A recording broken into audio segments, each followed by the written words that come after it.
और waste Asia में मिलता था तेल। डॉलर का डिमांड बढ़ गई जब से तेल का रेट बढ़ा, जो $70 पे पहले बिक रहा था लड़ाई से पहले, $65-70 के बीच में, वो बढ़ के सीधा 110।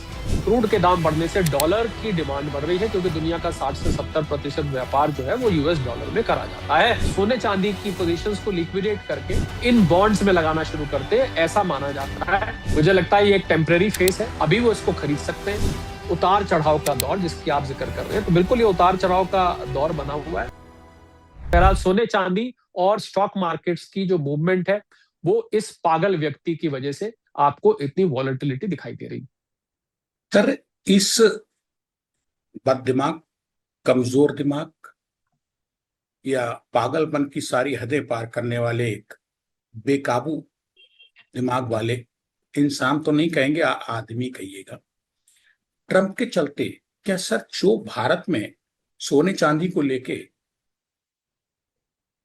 सब मार्केट गड़बड़ाया हुआ है, इंसान यहाँ का भारतीय गड़बड़ाए हुए हैं, यही हालत क्या सर अमेरिका में भी होगी गोल्ड की और सिल्वर की? वहां क्या हाल होगा इस वक्त?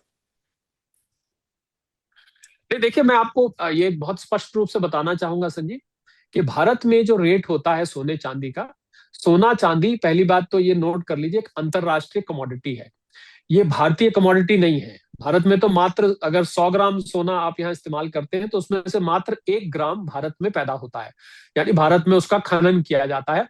बाकी 99% खनन इसका विदेशों में होता है। तो इसकी जो मार्केट, जो रेट तय किया जाता है संजीव, ये कॉमेक्स में तय किया जाता है, जिसको हम बोलते हैं कमोडिटी एक्सचेंज। ये न्यूयॉर्क में है। 2-3 जगह है दुनिया में जहां पर सोने चांदी के भाव निर्णय किए जाते हैं। एक ये है, लंदन बुलियन मार्केट एसोसिएशन है, वो लंदन में है। और एक शंघाई एक्सचेंज है कमोडिटी का।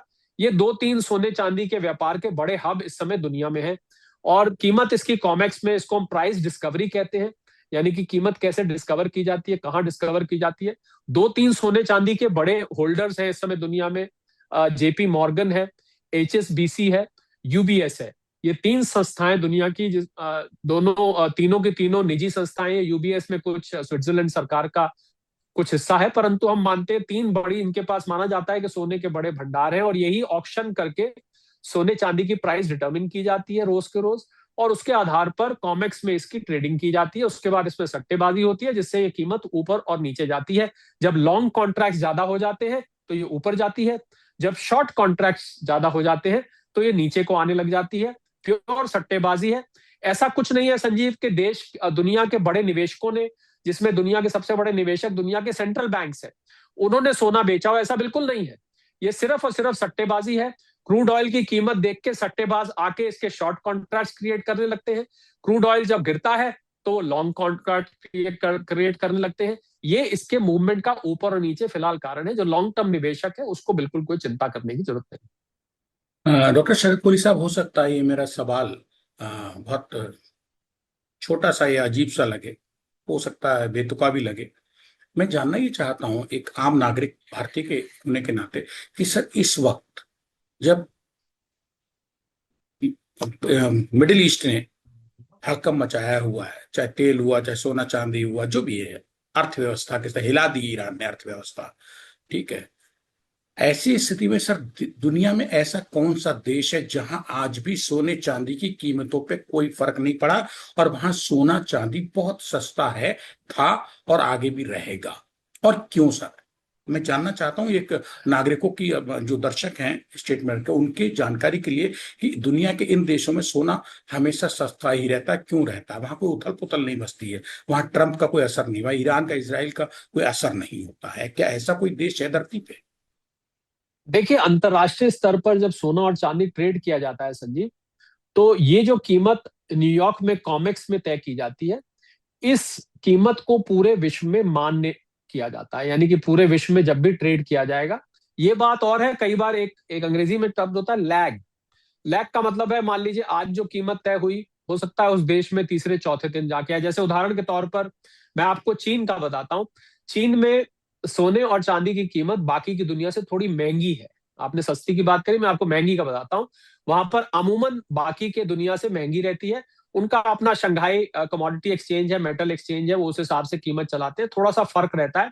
तो दो तीन कारणों से डिफरेंस रहता है। अगर डिफरेंस रहता है, एक तो करेंसी की वजह से रहता है, यानी कि किसी देश की करेंसी ऊपर और नीचे जाती है, थोड़ा बहुत उसमें फर्क होता है। जैसे भारतीय रुपए में जब हम कॉमेक्स की प्राइस को कन्वर्ट करते हैं, तो अगर डॉलर मजबूत हो गया है, डॉलर की कीमत बढ़ गई है, तो फिर सोना चांदी यहां पर और उससे आपको ज्यादा महंगा दिखाई देता है। अगर डॉलर की कीमत घट गई है तो आपको यहाँ सस्ता होते दिखाई देता है। ऐसा होता है। तो एक बार करेंसी की वजह से, कई बार लैग की वजह से, यानी कि कॉमेक्स में जो कीमत आज आई है, हो सकता है किसी देश में दूसरे तीसरे दिन उसका असर दिखाई दे। इस वजह से कभी कभी किसी देश में सप्लाई और डिमांड या एक्सपोर्ट और इंपोर्ट में ऊपर नीचे कमी आने से भी प्राइस फर्क होती है। पर over a period of time, Sanjeev, आपकी बात का सीधा जवाब दूं, over a period of time, यानी कि अगर आप इस पीरियड को स्प्रेड कर दें 15 दिन, महीने में, तो कीमत लगभग लगभग अंतरराष्ट्रीय स्तर पर एक ही लेवल पर चलती है।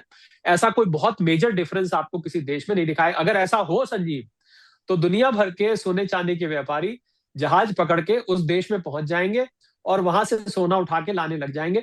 दुबई में, क्योंकि अच्छा, कस्टम ड्यूटी का भी थोड़ा फर्क होता है कि आपका टैरिफ उस देश में सोने चांदी पर कितना है।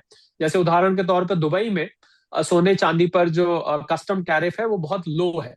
भारत में वो ज्यादा है, किसी और देश में तो वहां पर आपने सुना होगा, लोग दुबई जाते हैं, भाई सोना वहां पर सस्ता है।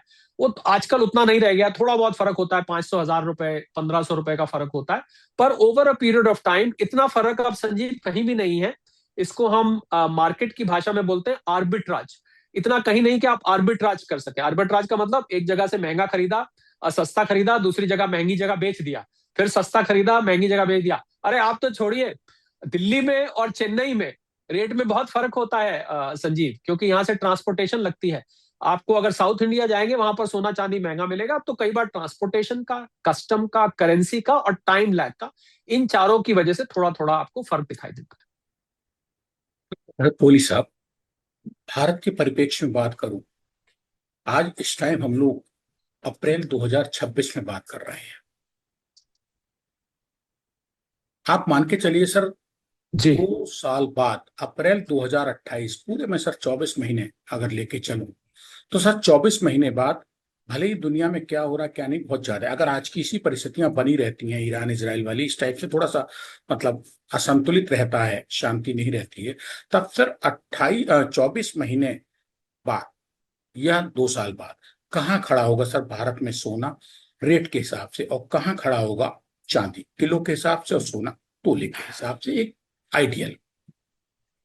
देखिए, मैं उन अर्थशास्त्रियों में से हूँ, उन वित्तीय विशेषज्ञों में से हूँ जो एक कीमत का आकलन नहीं करते हैं।